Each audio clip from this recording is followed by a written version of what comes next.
이스라엘 사람들아, 이 말을 들으라. 너희도 아는 바에 하나님께서 나사렛 예수로 큰 권능과 기사와 표적을 너희 가운데서 베푸사 너희 앞에서 그를 증거하셨느니라. 그가 하나님의 정하신 뜻과 미리 아신 대로 내어준 바 되었거늘 너희가 법 없는 자들의 손을 빌어 못 박아 죽였으나 하나님께서 사망의 고통을 풀어 살리셨으니 이는 그가 사망에게 매여 있을 수 없었음이라. 다윗이 저를 가리켜 가로되 내가 항상 내 앞에 계신 주를 배웠으며 나로 요동치 않게 하기 위하여 그가 내 우편에 계시도다. 이러므로 내 마음이 기뻐하였고 내 입술도 즐거워하였으며 육체는 희망에 거하리니 이는 내 영혼을 음보에 버리지 아니하시며 주의 거룩한 자로 썩음을 당치 않게 하실 것이미로다. 주께서 생명의 길로 내게 보이셨으니 주의 앞에서 나로 기쁨이 충만하게 하시리로다 하였으니 형제들아, 내가 조상 다윗에 대하여 담대히 말할 수 있느니 다윗이 죽어 장사되어 그 묘가 오늘까지 우리 중에 있도다. 그는 선지자라. 하나님이 이미 맹세하사 그 자손 중에서 한 사람을 그 위에 앉게 하리라 하심을 알고 미리 보는 고로 그리스도의 부활하심을 말하되 저가 음부의 버림이 되지 않고 육신이 썩음을 당하지 아니하리라 하더니 이 예수를 하나님이 살리신지라 우리가 다 이 일의 증인이로다. 하나님이 오른손으로 예수를 높이심에 그가 약속하신 성령을 아버지께 받아서 너희 보고 듣는 이것을 부어 주셨느니라. 다윗은 하늘에 올라가지 못하였으나 친히 말하여 가로되 주께서 내 주에게 말씀하시기를 내가 내 원수로 내 발등상 되게 하기까지 너는 내 우편에 앉았으라 하셨도다 하였으니 그런즉 이스라엘 온 집이 정녕 알지니 너희가 십자가에 못 박은 이 예수를 하나님이 주와 그리스도가 되게 하셨느니라 하니라. 저희가 이 말을 듣고 마음에 찔려 베드로와 다른 사도들에게 물어 가로되 형제들아, 우리가 어찌할꼬 하거늘 베드로가 가로되 너희가 회개하여 각각 예수 그리스도의 이름으로 세례를 받고 죄 사함을 얻으라. 그리하면 성령을 선물로 받으리니 이 약속은 너희와 너희 자녀와 모든 먼데 사람 곧 주 우리 하나님이 얼마든지 부르시는 자들에게 하신 것이라 하고 또 여러 말로 확증하며 권하여 가로되 너희가 이 패역한 세대에서 구원을 받으라 하니. 할렐루야. 우리를 구원하신 하나님께 감사와 영광 올립니다. 반갑습니다. 오늘 설교 제목이 최고의 선물입니다. 오늘 하나님으로부터 여러분에게 최고의 선물이 임하기를 간절히 축원드립니다. 자, 저희 교회 노총각님들에게는 대단히 미안한 얘기인데 노총각에게 가장 좋은 선물은 뭐예요? 노처녀? 꼭 노처녀야 하나요? 노총각이라고? 노총각에게 가장 좋은 선물은 아주 마음 착하고 이쁜 아가씨 아니겠어요? 그렇죠? 예. 또 자신이 이쁘다고 생각하지 않는 분들은 또 꼭 이쁜 아가씨라야 되는가 하고 시험에 들지 마시기 바랍니다. 예. 그러나 대학교 입시를 앞두고 있는 고3 남학생들에게 가장 해가 되는 선물은 또 뭐예요? 예? 그게 가장 해가 되는 선물이에요. 여자친구지. 노총각에게 가장 좋은 선물이 아가씨이기도 한데 대입을 앞둔 남자 고3 남학생한테 가장 해가 되는 것은 그렇죠? 여자친구입니다. 예. 무슨 얘기냐? 사람은요, 사람 따라 자기가 원하는 선물이 최고의 선물이 다 달라요. 예? 그리고 참고로 말씀드릴게요. 추석이나 명절 때 부모들이 제일 좋아하는 선물은요, 안마기도 아니고 그 무엇도 아니고 현찰입니다.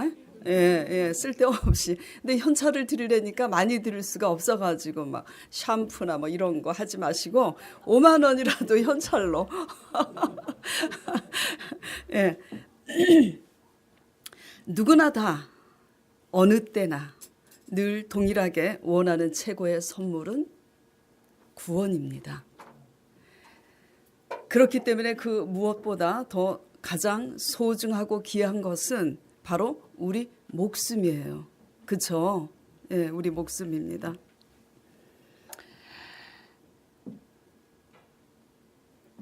사도행전에 계속해서 1장부터 반복해서 나오는 그 말씀이 뭐냐면 예수 그리스도의 십자가 부활 얘기입니다. 그렇죠? 부활. 사도행전의 1장에 어떤 얘기가 있습니까? 제자 중에 가룟 유다, 예수님을 은 30냥에 판 가룟 유다는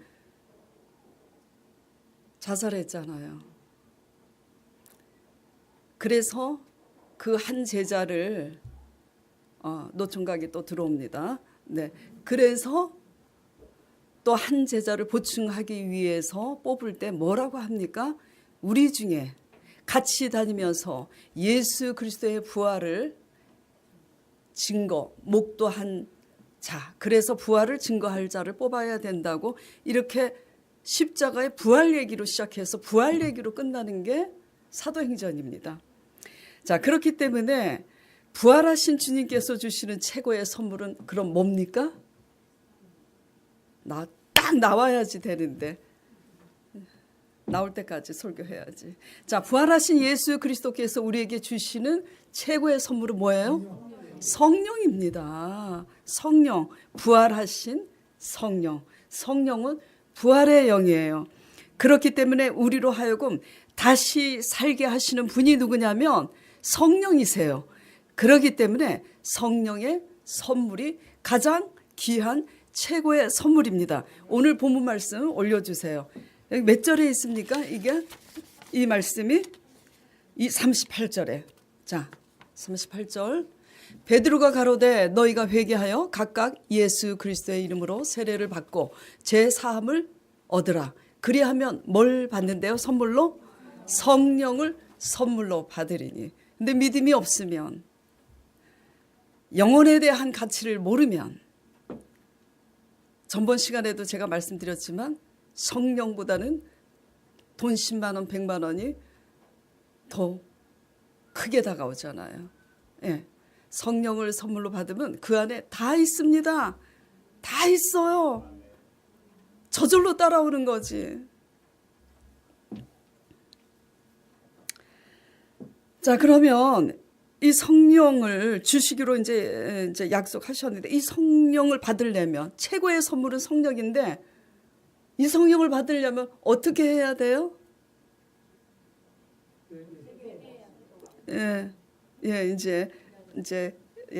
이제 잘 하시는 겁니다. 돈으로 살 수 없어요. 생명은 너무나 소중해서 생명은 돈 주고 살 수가 없어요. 우리가 마시는 공기도 너무나 소중하기 때문에 하나님이 피조물들에게 은혜로 주신 것이지 생명은 은혜에 속했고 믿음에 속해 있어요. 그래서 돈 주고 살 수도 없고요. 우리의 선한 열심과 공로로 살 수도 없는 겁니다. 뭘로만 살 수 있냐면 생명은 생명의 근원이신 조물주 하나님으로부터 나왔기 때문에 그 하나님을 믿음으로만 얻을 수 있는 거예요. 뭐를? 생명을, 성령을. 성령 리꼬르 생명입니다. 예. 하나님은 당신 자신이 생명의 근원이요 구원의 근원이심을 스스로 나타내시려고 아들 예수 그리스도를 이 땅에 보내셔서 십자가 사건을 통해서 증명하셨잖아요. 그렇죠? 예. 그래서 예수 그리스도의 십자가의 죽음과 부활 사건은 실제 사건입니다. 여러분들이 믿거나 말거나 실제 사건이에요. 이 십자가의 부활을 믿는 자마다 그래서 죽어도 살겠고라고 예수님께서 요한복음 11장 25절에 이렇게 말씀하십니다. 마르다 마리아 얘기에 죽은 나사로 사건에서 이렇게 말씀하시잖아요. 그것을 증명하기 위해서 나사로가 죽었는데도 네 오라비가 살리라. 마르다가 뭐라 그래요? 현실적인 현재적인 믿음으로 와닿지 않으니까 우리 오라비가 장차 살아날 거라고 미래 사건으로 받아들입니다. 그런데 예수님께서 마르다의 신앙 고백에 통분히 여기시면서 아니라고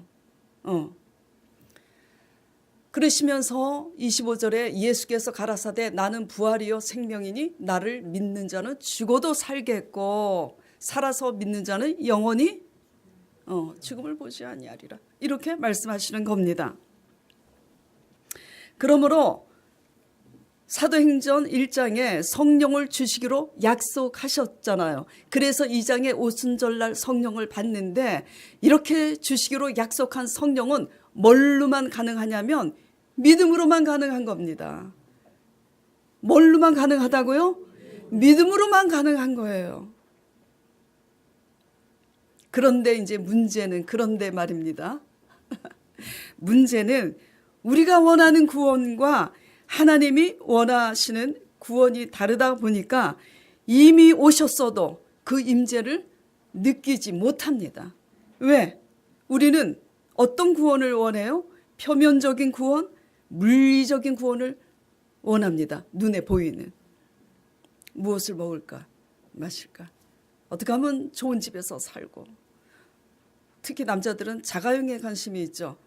여자들은 예쁜 옷에 관심이 있고. 네. 우리는 표면적이고 물리적인 구원을 원하는데 하나님은 내면적인 영혼의 구원을 원하시니 구원의 관점이 같습니까? 틀립니까? 완전히 틀려요. 이렇게 관점과 시각이 완전히 틀리니까 봐도 보지 못합니다. 들어도 들리지 않습니다. 표면적인 구원을 기대하는 신앙에 대해서 주님께서는 뭐라고 표현을 하시냐면 육적인 신앙이라고 표현을 하십니다. 이걸 더 리얼하게 얘기하면 본능적인 신앙이라고 하죠. 짐승처럼 본능적인 신앙, 육적인 신앙입니다. 그러면 내면적인 구원을 추구하는 신앙은 예수님께서 뭐라고 표현하시냐면 신령과 진정의 영적인 신앙이라고 표현하고 계십니다. 이 정도는 알고 계세요? 기본적으로. 자, 여러분들이 육적인 신앙인가 영적인 신앙인가 오늘 잘 우리 자신에 대해서 관찰하시기 바랍니다. 그런데요, 육적인 신앙에 희한한 점이 있습니다. 육적인 신앙은 보여지는 것을 보여주면 믿을 것 같잖아요. 많이 그렇게 얘기합니다. 나도 목사님처럼 하나님의 음성을 들으면 믿을 것 같아. 표적을 보면 믿을 것 같다고 다 그렇게 얘기하셨어요. 예. 그런데 이 육적인 신앙의 희한한 점이 뭐냐면 그렇기 때문에 표적과 기사를 보면은 잘 믿을 것 같았는데 막상 표적을 보아도 전혀 그렇지가 않습니다. 전혀 그렇지가 않아요. 경험들 했잖아요. 표적을 보지도 못한 사람들이 이제 이게 뭔 소리인지 잘 모르겠지만 하여튼 육적인 신앙의 특징은 표적을 보여주면 어디로 튀냐면 표적을 보여주신 분이 누구예요? 하나님이니까 하나님으로 즐거워하고 하나님을 사랑하고 하나님께서 하신 말씀의 길을 기려야 되는데 육적인 신앙은 표적을 보여주면 어디로 튀냐면 또 다른 표적으로 튑니다. 또 주세요. 또 주세요. 그래서 맨날 표적 자체가 목적이니 그 끝없는 표적에 목이 마르다가 결국은 믿음에 이르지 못해요. 근데 믿음에 이르지 못하면 자기 혼자 그냥 고이 죽으면 괜찮은데 물고 늘어집니다. 누구를 물고 늘어지느냐? 성령의 인도함을 받는 사람을 거스르고 대적합니다. 그게 오늘날 예수 그리스도를 대적한 유대인들과 같은 바로 오늘날 육적인 신앙인들의 모습이에요. 오늘은 어떻게 오늘날은 예수님께서 육신으로 계시지 않잖아요. 성령으로 계시잖아요. 육적인 신앙은 하나님과 원수되고요. 오늘날 성령에 의해 절대 이루지 못하다라는 거 여러분이 인지하시길 바랍니다. 그래서 오늘 본문 이거 쇠물이죠? 며칠 된 물 아니죠? 그렇기 때문에 오늘 본문 2장이 이렇게 시작하는 겁니다. 자, 22장 2장 22절 23절 같이 큰 소리로 읽겠습니다. 이스라엘 사람들아 이 말을 들으라. 너희도 아는 바에 하나님께서 나사렛 예수로 큰 권능과 기적과 표적을 너희 가운데서 베푸사 너희 앞에서 그를 증거하셨느니라. 그가 하나님의 정하신 뜻과 미리 아신 바대로 내어준 바 되었거늘 너희가 법 없는 자들의 손을 빌어 못 박아 죽였으나. 이걸 쉽게 대강 감을 잡으셨겠지만 쉽게 다시 풀이를 해드릴게요. 이게 무슨 얘기냐. 자, 22절 다시 올려주세요. 지금 사도 베드로가 일어나서 성령 강림이 사건이 일어났잖아요. 표적으로 각 방언을 말하니까 사람들이 놀라서 이게 어이된 일이나 하는데 베드로가 일어나서 이렇게 외치는 겁니다. 이 사람들아 이 말을 들으라고, 내 말을 들으라고.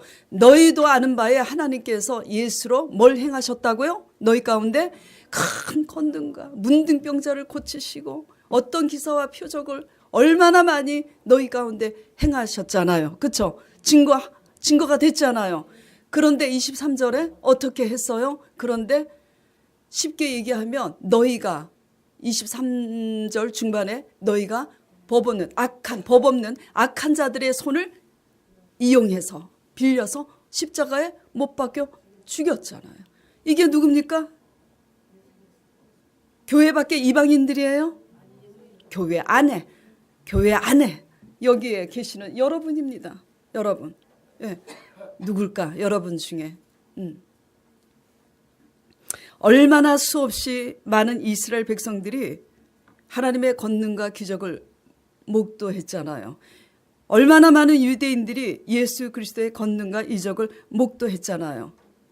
그런데 믿음으로 반응했습니까? 믿음으로 반응 안 했어요. 날마다 물이 없다고 불평하고, 날마다 빵이 없다고, 날마다 고기가 없다고, 날마다 하나님을 시험합니다. 또 다른 표적? 그렇게 큰 표적을 행했으니까 왜 이 표적을 안 행해 주시냐고 따지기만 하고 불평만 했지 믿음으로 반응합니까? 뭐가 믿음이죠? 예. 또 다른 표적을 계속 요구하다 믿음에 이르지 못하고 결국 하나님을 원망하고 예수 그리스도를 거스리고 핍박하다가 결국은 십자가에 못 박는 일을 합니다. 이와 같은 육적 신앙의 모습은 그런데요.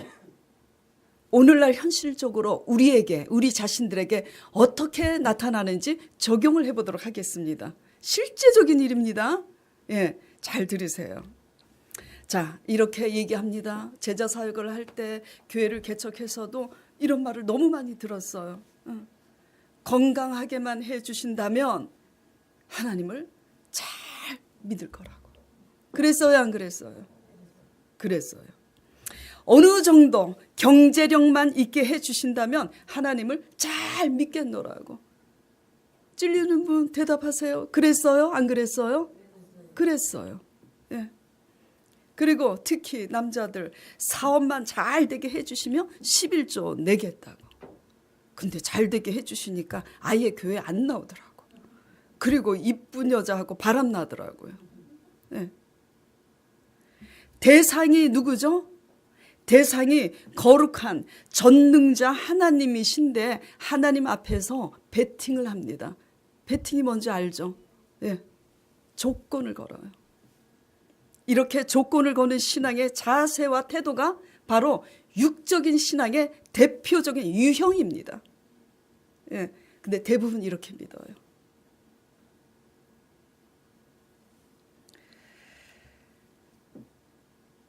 그렇기 때문에 지난주에 여러 우리 교회 성도들과 작정기도를 시작할 때 이런 일이 생겼잖아요. 작정기도 첫날, 전번주에 제가 간증했었죠. 작정기도 첫날 이 성전에 새벽에 오후 5시에 모여서 작정기도를 하는데 성령의 임재가 가득히 임함을 느낄 수가 있었어요. 첫 메시지가 뭐였어요? 내가 너희에게 원하는 것은 바로 너희 자신이라고. 지금 작정기도 기도 제목 가지고 작정기도 하니까 얼마나 작정기도 하지 않는 사람보다 얼마나 더 낫다고 생각하지 않았겠어요? 그런데 너희 자신이라니? 그래서 제가 아버지 우리 성도들이 어쨌길래요 너희 자신이라고 그러시는 거지? 그래서 그 메시지를 그대로 전했습니다. 그 말씀 앞에 성도들이 집사님들이 자기 자신을 돌아보다가 며칠 동안 기도 제목을 잊지 못하고 한 게 무엇이었어요? 회개. 며칠 동안 계속 회개만 하다가 깨닫게 된 것이 뭐냐면 우리 자신을 돌아보니 믿음이 없구나. 내가 그동안 기도 제목을 가지고 구했는데 하나님이 주셨어요? 안 주셨어요? 응답을 주셨는데 계속 새로운 응답거리만 구하고 있지 정작 응답 주신 하나님으로 즐거워하고 기뻐하고 그 하나님의 말씀에 귀를 기울여서 믿음으로 반응하냐고요. 믿음은 바라는 것들이 실상이고 보지 못하는 것들이 증거인데 하나님의 말씀을 믿음으로 미리 보고 선포하고 미리 즐거워하느냐고요. 아니잖아요. 이걸 깨달은 거예요. 그걸 깨닫고 나니까 그냥 막 회개하느라고 그냥. 그래서 제가 그랬어요. 아이고 참 갈 길이 먼데 아유 그런 거예요? 제가 그랬어요. 예. 이게 뭐냐면 이스라엘 백성들아 내 말을 잘 들으라. 너희가 표적을 경험했지만 성령에 의해 이루지 못하는 거잖아요.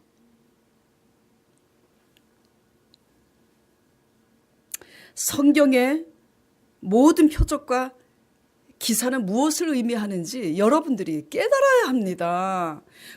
성경의 모든 표적과 기사와 이적의 증거들은 다 하나님께서 말씀하신 대로 하나님의 말씀이 곧 생명 자체라는 것을 증거하시기 위해서 표적을 나타내시는 것이지. 그러니까 표적이 더 중요합니까? 말씀이 더 중요합니까? 말씀이 더 중요한 거예요. 그런데 그냥 말씀에는 귀를 기울이지 않고 날마다 그냥 주야장창 그냥 기도 응답. 말씀을 믿음으로 보고 믿음으로 반응하시는 여러분 되시길 간절히 축원드립니다. 하나님 말씀대로 하나님이 그렇게 역사하신다는 것을 증명함으로써 진리의 말씀에 귀를 기울이게 하시기 위함이에요. 그래서 그 표적 앞에 뭘 두려워해야 되냐면 하나님을 두려워해야지 돼요. 표적 앞에. 그런데 하나님을 두려워하기는커녕 표적에 정신이 팔려 있으니까 표적 행하시는 하나님에 대해서는 관심 1도 없어. 아니 일은 있겠지.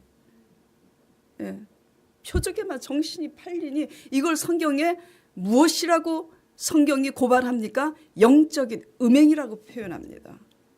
남편이 바람난 것보다요 우리가 신앙 안에서 영적으로 이 음행하는 표적 신앙이 더 큰 제약입니다. 예.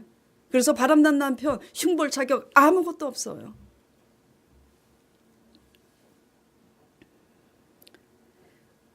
하나님을 우리 소망 교인들은 전인격적으로 믿으시길 간절히 축원드립니다. 네, 하나님 말씀에 귀를 기울이시는 정말 그런 신앙 되기를 간절히 축원드립니다. 그냥 이 주일날 주일 성수 안 하면 뭐 안 좋은 일 있을까 봐 그냥 주일 성수만 딱 짓고 나가면 그냥 멋대로 사시지 마시고 성경 말씀을 날마다 묵상하는 여러분 되시길 간절히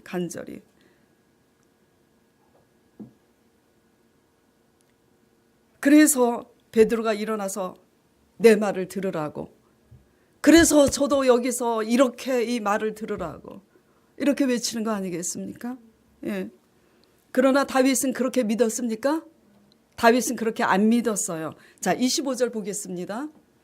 다윗이 저를 가르쳐 가로되 내가 항상 내 앞에 계신 주를 배웠으며 나로 요동치 않게 하기 위하여 그가 내 우편에 계시도다. 이게 쉽게 여러분들이 알아듣기 쉽게 표현을 하면 다윗은 말씀을 통해서 하나님의 임재를 늘 느꼈어요. 그래서 좌로나 우로나 그는 요동하지 않았습니다. 상황이 좋든 사망의 음침한 골짜기 가운데 처해 있든 그 영혼이 좌로나 우로나 치우치지 아니하였던 겁니다. 이러므로 내 마음이 기뻐하였고 내 입술도 즐거워하였으며 육체는 희망에 거하리니 이는 내 영혼을 음부에 버리지 아니하시며 사망의 음침한 골짜기 가운데 있었잖아요. 나라를 구한 죄뿐이 없는데 사울의 시기심으로 핍박당해서 아둘람 광야에 도망다니고 살았잖아요. 사망의 음침한 골짜기에서. 그러나 항상 말씀을 믿음으로 믿었기 때문에 임마누엘 함께 계시는 하나님으로 그는 요동하지 않았다라는 그런 얘기입니다. 28절에 주께서 생명의 길로 내게 보이셨으니 주의 앞에서 나로 기쁨이 충만하게 하시리라. 이같이 기쁨이 사망의 음침한 골짜기 가운데서도 이렇게 기쁨이 충만할 수 있었던 것은 29절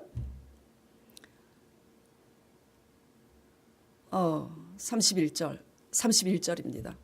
미리 보는 거로. 뭘 미리 봐요? 말씀을 믿음으로 보니까 뭘 미리 보냐면 예수 그리스도의 부활하심을 믿음으로 미리 보고 있는 겁니다. 일어나지 않는 사건을. 예, 제가 날마다 설교할 때 지금 일어나지도 않는 사건을 날마다 얘기하잖아요. 예? 저 한솔 카센터 땅 주인이 팔라고 내놓지도 않았는데 그 땅에 교회를 지을 거라고 선포하잖아요. 예, 쉬운 일 아니에요. 정말 큰일입니다. 안 되면. 하나님은 둘째치고 제 망신 아니겠습니까? 예. 미리 보는 거로. 믿음은요, 미리 보는 겁니다. 벌어진 다음에 응답받았다고 그게 믿음이 아니에요. 말씀을 믿음으로 미리 보고 미리 선포하는 거. 그래서 다윗은 말씀을 통해서 미리 보는 거로 그리스도의 부활하심을 미리 봤기 때문에 음부에 처해 있어도 뭐죠? 그는 생명 안에서 기뻐할 수 있었던 겁니다. 이 다윗이 이렇게 미리 부활의 그리스도를 미리 본 이 예수 그리스도를 누가 살렸다고요? 하나님이 살렸어요. 이 믿음이 유대인들은 성도들은 없으니까 그 예수가 실제로 오셨는데도 십자가에 못 박았지만 다윗이 미리 본 이 예수를 누가 살렸냐면 하나님이 살리셨습니다.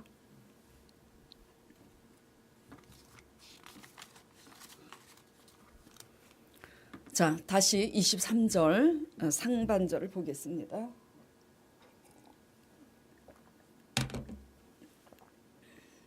그가 하나님의 정하신 뜻과 미리 아신 바대로 내어준 바 되었거늘 그러나 이렇게 지긋지긋하게 불신앙으로 그냥 점철이 된 이 유대인들의 손에 의해서 십자가에 못 박히도록 내어주신 바 된 사실은 하나님께서 미리 정하신 뜻이었어요. 왜 그렇게 미리 정해진 뜻과 계획이었냐면은 십자가에 못 박혀 죽으심으로 그 피로 우리 죄를 대속하시기 위함이었고, 둘째는 죽으심으로 다시 살리시는 구원의 하나님을 하나님 스스로 나타내시기 위해서 하나님의 예정하신 뜻과 경륜 속에서 이 일을 뭐죠? 허락하신 것입니다. 알아들으시겠죠? 네.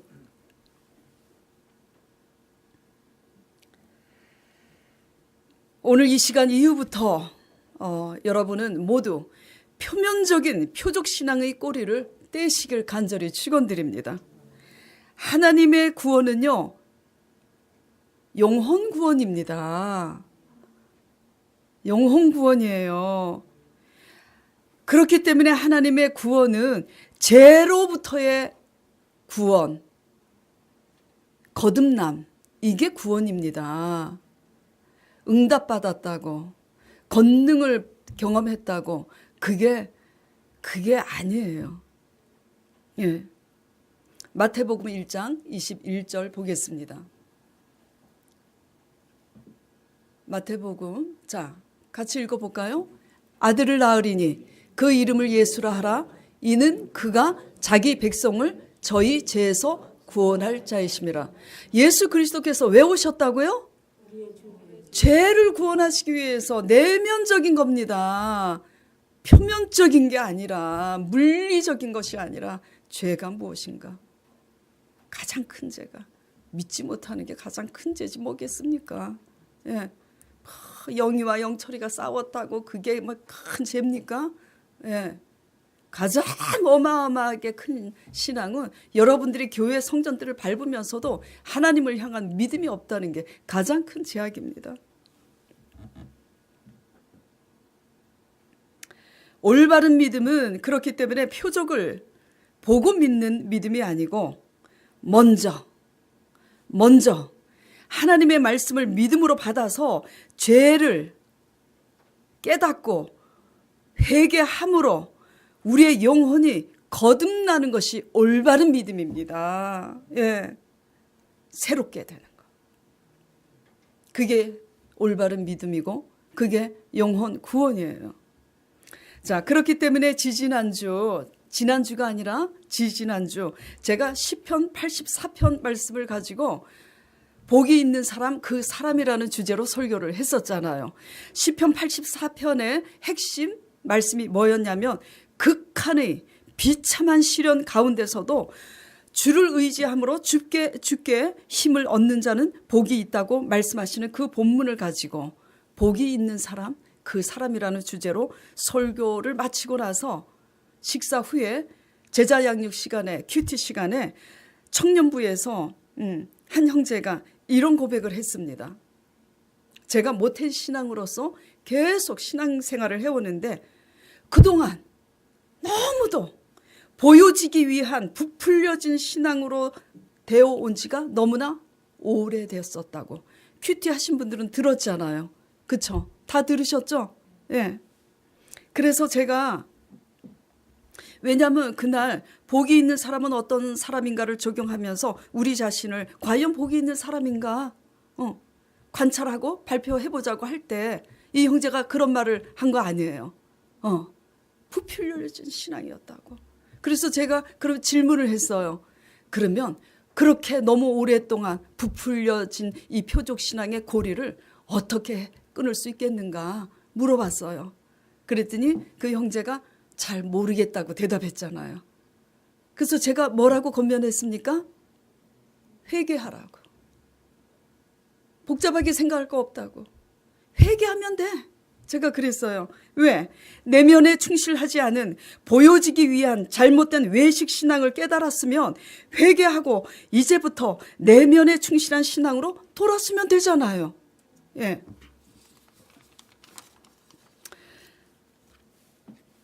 그래서 그간의 그같이 오래된 보여진 외식 신앙에 대해서 제가 회개하라고 권면을 했고 그 형제는 돌아가서 회개를 하게 되는데 그 다음 주에 지난주에요. 그 다음 주에 큐티 할 때는 이렇게 고백을 하더라고요.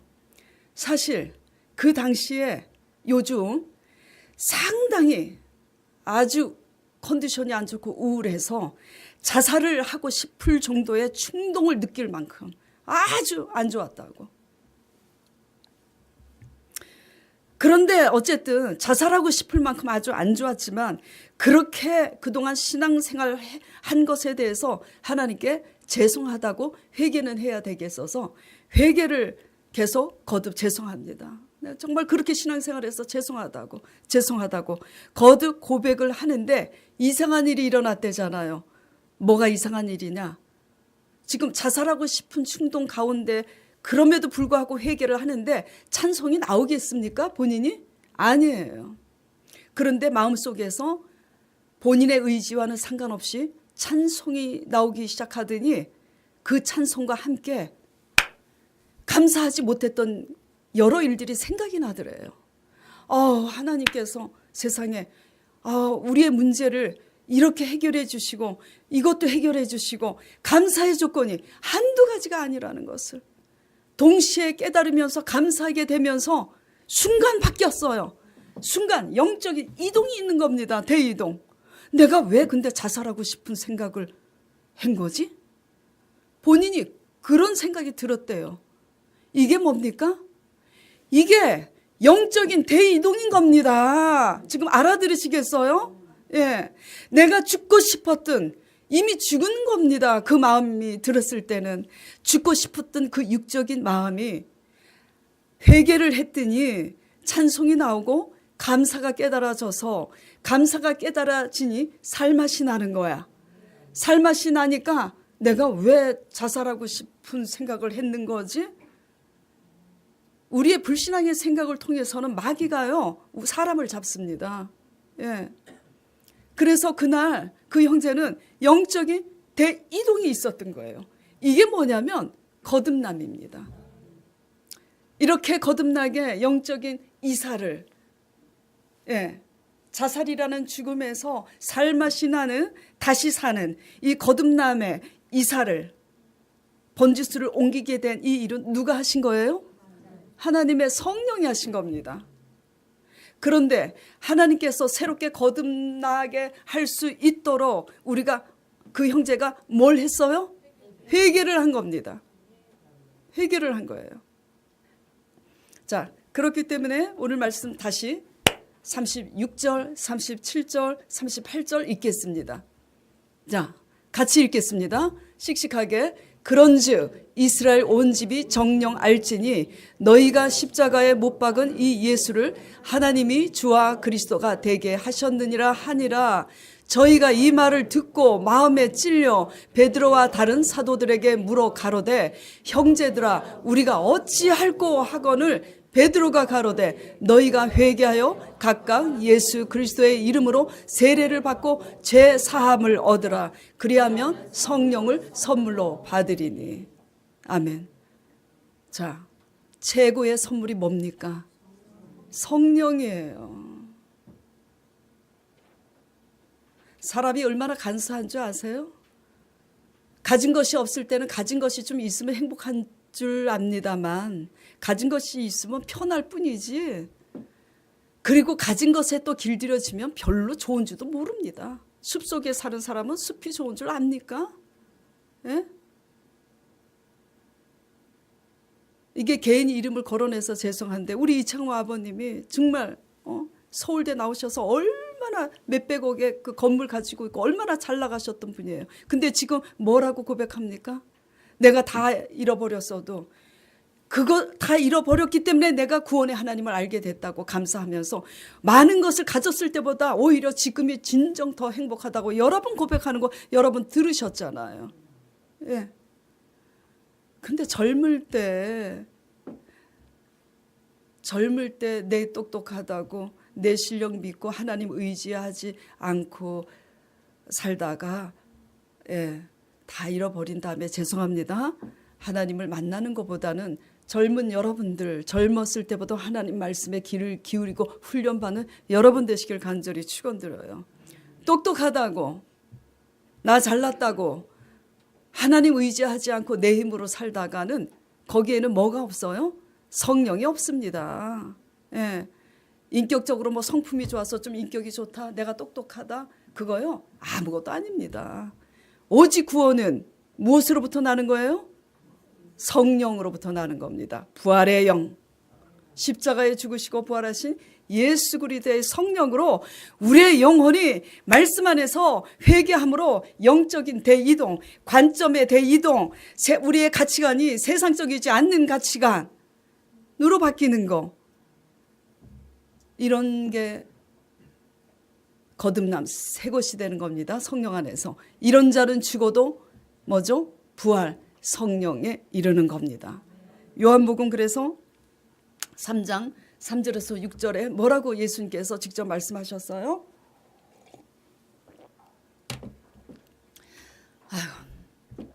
예수께서 대답하여 가라사대 진실로 진실로 너에게 이르노니 사람이 거듭나지 아니하면 하나님 나라를 볼 수 없느니라. 믿음이 없이 열심으로 하나님의 성경 말씀을 연구하고 학문적으로 들고 파는 니고데모 관원이 이렇게 질문을 합니다. 사람이 늙으면 어떻게 날 수 있겠사옵나이까? 두 번째 모태에 들어갔다가 날 수 있사옵나이까? 아마 니고데모 그 관원도 이런 질문을 하고 참 자신의 질문이 유치하다고 생각했을 겁니다. 그런데 거듭남이 뭔지 모르니까 이렇게 표현할 수밖에 없잖아요. 그러니까 예수님께서 뭐라고 대답하시냐면 진실로 진실로 너에게 이르노니 사람이 물과 성령으로 나지 아니하면 하나님 나라에 들어갈 수 없느니라. 자, 같이 읽겠습니다. 육으로 난 것은 육이요 성령으로 난 것은 영이니. 그러면서 로마서 8장 6절에는 이런 말씀이 있습니다. 뭐라고 되어 있냐면 그냥 제가 외워서 말씀드릴게요. 육신의 생각은 하나님과 원수되나니 육의 사람은 하나님의 뭐죠? 하나님을 기쁘시게 할 수 없다고. 하나님의 성령의 인도를 받을 수 없다고. 예. 표면적으로 세상적으로 실력이 있어서 잘 나간다고 잘 믿는 거 아닙니다.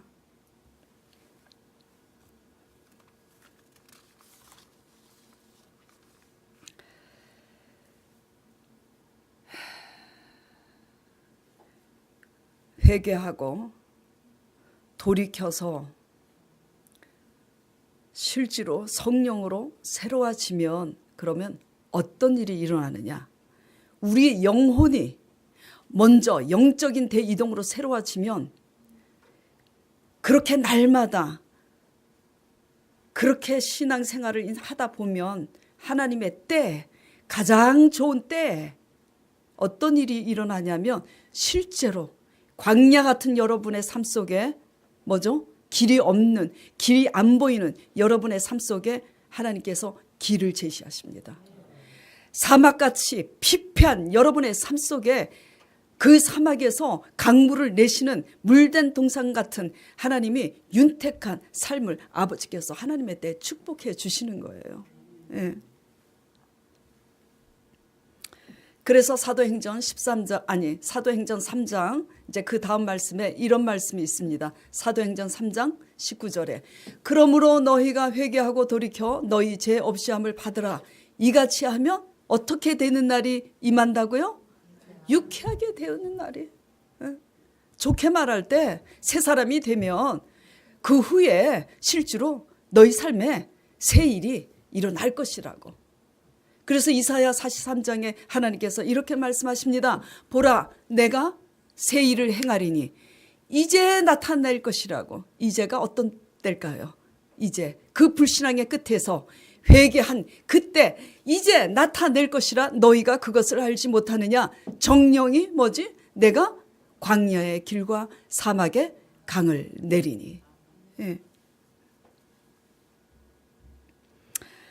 자, 하나님의 권능은 체험했는데 미리 보고 선포할 수 있는 믿음이 아니라면 권능을 체험했어도 그것은 권능을 체험했다고 해서 구원과 대치할 수 있는 게 아니에요. 오늘 인식하시기 바랍니다. 다시 반복해서 말씀드릴게요. 하나님의 권능을 체험했다고 해서 그것만으로 뭐죠? 구원과 대신할 수 있느냐? 아니에요. 뭐가 진짜 믿음이냐? 하나님의 권능을 체험했으면 현재 미리 보고 선포할 수 있는 믿음이 있어야 합니다. 그리고 그 실상을 이뤄내야 합니다. 예. 온전한 믿음의 정체가 그거예요. 예.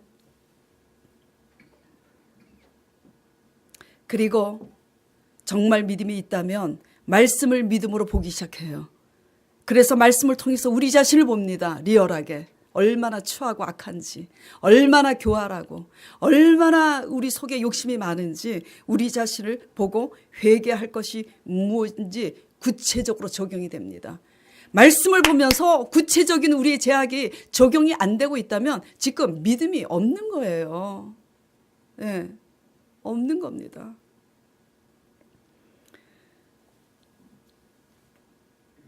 부귀와 영화를 목숨과 바꿀 수 없잖아요. 그렇죠? 표적이 있다고 해서 그것이 우리 목숨을 대신할 수 있는 게 아니에요. 예. 표적을 행하신 하나님의 임재 앞에서 그 말씀을 믿어드림으로써 미리 선포할 수 있어야지 돼요. 그리고 선포한 그것을 실상으로 이뤄낼 수 있는 온전한 믿음이어야 합니다. 이것을 위해서 우리는 전쟁을 해야 됩니다. 이것을 위하여서 아주 깨어 있어야지 돼요. 쓸데없는 것에 막 스펙 쌓고자. 젊은이들 스펙도 쌓아야 되겠죠. 예. 그러나 그 모든 스펙은요, 하나님의 말씀을 믿음으로 반응하는 그 위에 세워져야지 돼요. 아무것도 아닙니다. 이것이 없이는. 이스라엘 사람들이여 내 말을 들으라. 우리 소망 교인들이여 제 말을 들으시기 바랍니다. 날마다 하나님의 말씀 앞에서 우리가 얼마나 보여지는 우리의 의에 가득한지 깨닫고 회개함으로 성령으로 날마다 우리 영혼이 새로워지시길 간절히 축원드립니다. 그래서 하나님이 원하시는 영혼 구원으로 우리가 거듭나면 하나님이 어떻게 하신다고요? 길을 열어주시는 거예요. 길을 열어주시는 겁니다. 근데 믿음으로 가기는 싫고 죽기는 싫고 나를 부인하기 싫으니까 내 방법으로 빠른 길로 가다가 결국은 낭떠러지에 떨어지는 것 아니겠습니까? 예, 최고의 선물은 성령입니다. 성령을 받을 수 있는 비결은요, 믿음이고 진정한 믿음은 회개로부터 시작합니다. 회개하라 천국에 가까웠느니라. 다 같이 오늘 이 말씀을 생각하면서 내 신앙이 과연 육적인 신앙이었는지 돌아보면서 육적인 신앙이라면 회개하는 신앙 되고 영적인 신앙으로 지금 가고 있는 분들은 끝까지 잘 영적인 신앙으로 사도 바울이 날마다 내가 죽노라 하는 것처럼 날마다 죽고 날마다 사는 여러분 되시길 간절히 바랍니다. 같이 기도하겠습니다.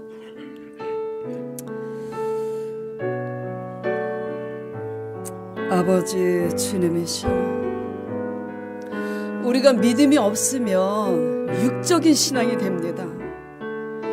믿음이 있으면 하나님의 말씀에 귀를 기울이며 하나님의 말씀을 믿음으로 하나님의 임재를 느낍니다. 주님, 그래서 하나님의 말씀 앞에 인격적으로 회개하고 인격적으로 찬양하며 기뻐하며 그렇게 그 문에 들어갑니다. 주님, 우리가 육신의 발로만 성전들을 밟고 다닐 것이 아니라 하나님의 그 말씀의 믿음의 문으로 아버지 열고 믿음으로 들어갈 수 있는 우리 성도들이 되게 하여 주시옵소서. 날마다 우리가 아버지 하나님의 말씀을 기뻐하지만 우리의 자아가 우리의 육이 약해서 우리의 한계 때문에 하나님의 의에 이르지 못하는 죄를 회개함으로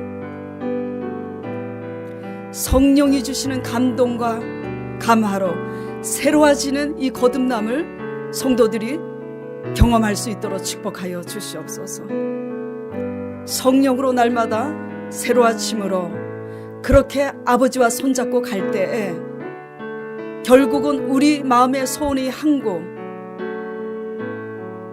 광야의 길을 내시는 그 하나님을 만날 수 있도록 영혼이 잘된 같이 범사가 잘되고 강건한 구원이 임하게 주님 축복하여 주시옵소서. 이로써 말씀이 하나님인 것을 이 소망교회에 나타내시옵시고 성도들은 온전한 구원으로서 구원에 이를 수 있도록 주님 지켜주시옵소서. 예수 그리스도 이름으로 기도드리옵나이다. 아멘.